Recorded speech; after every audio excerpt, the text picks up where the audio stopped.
The Potoo bird that lives in the jungles of Venezuela is a master of camouflage. The color of the bird's feathers and the color of the bark of the tree it sits in are created the same. Let's look carefully. You can see on the screen the tree bark and the bird's feathers together. The tree is on the left and the bird is on the right. A perfect similarity. The only hint that could give the bird away is its bill and its eyes. But the bird knows how to use the design on its body and starts to play possum in moments of danger. It closes its bill and its eyes and becomes rigid. Now it looks just like part of a branch.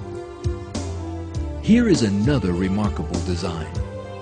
Even when it closes its eyes, it can still see its surroundings through special openings under its eyelids. When the danger is past, it relaxes and stops acting. Very well, but who taught this bird to act in this way? Again, we come face to face with the truth. It is the flawless and incomparable artistry of God who created everything.